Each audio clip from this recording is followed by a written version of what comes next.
Hello everyone, हम लोग अपने आज के इस वीडियो में इंट्रोडक्शन टू क्वाड्रेटिक इक्वेशन में नेचर ऑफ रूट्स के बारे में पढ़ेंगे।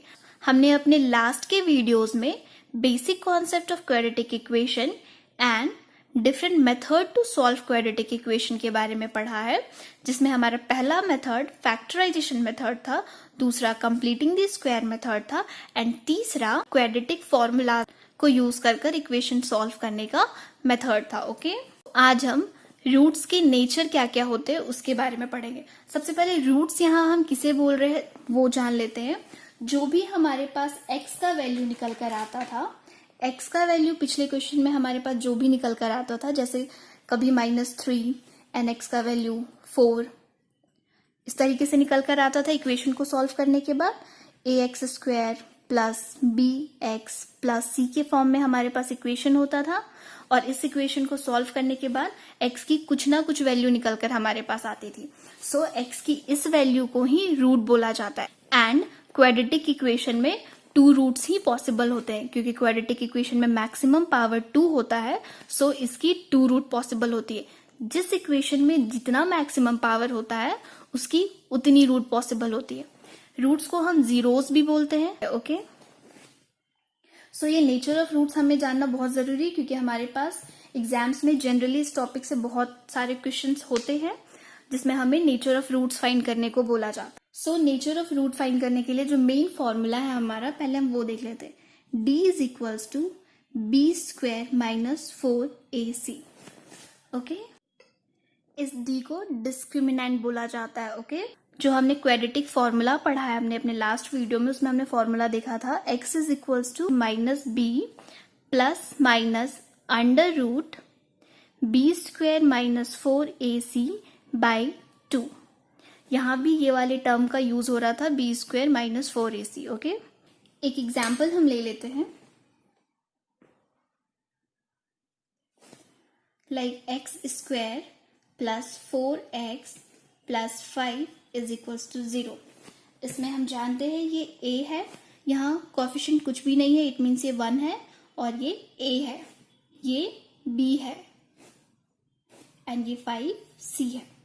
सो अगर हम इसे डिस्क्रिमिनेंट के फॉर्मूले में पुट करें, d is equals to b² minus 4ac, b के प्लेस पर 4 है, सो 4 का square minus 4 into a into c, a के प्लेस पर 1 है एंड c के प्लेस पर 5 है, सो 1 इंटू 5।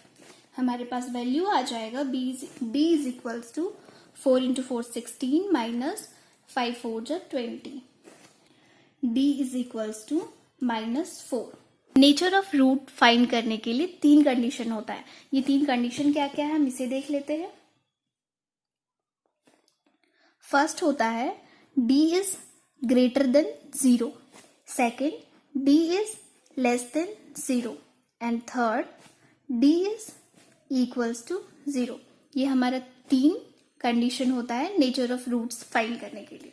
सो अगर d का वैल्यू ग्रेटर देन 0 आए, इट मीन्स इसे सॉल्व, जो भी इक्वेशन दिया हुआ है हमारे पास उसे सॉल्व करने के बाद अगर उसकी वैल्यू 0 से बड़ा आए, सो वो कहलाता है हमारा 2 डिस्टिंक्ट रियल रूट। ओके, अगर हमारे पास d का वैल्यू +4 आया होता, सो इस केस में हमारा नेचर ऑफ रूट क्या हो जाता, 2 डिस्टिंक्ट रियल रूट। यहां हम लिखेंगे 2 डिस्टिंक्ट रियल रूट। ओके, अगर d की वैल्यू ग्रेटर देन 0 हो तो 2 डिस्टिंक्ट रियल रूट।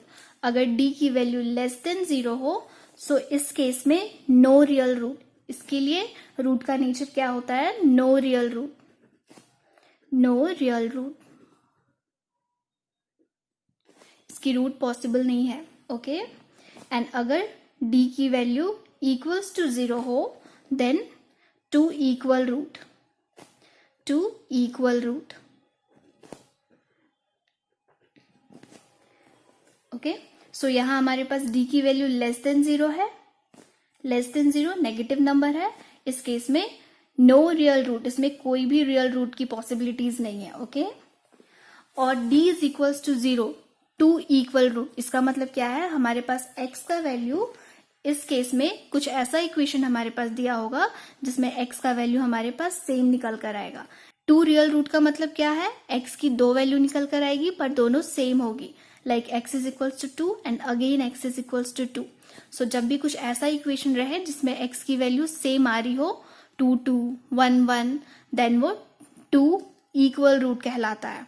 उस केस में d की वैल्यू हमेशा 0 आएगी। ओके, सो आई होप ये सारी कॉन्सेप्ट आप लोगों को अब तक समझ आ गई होगी।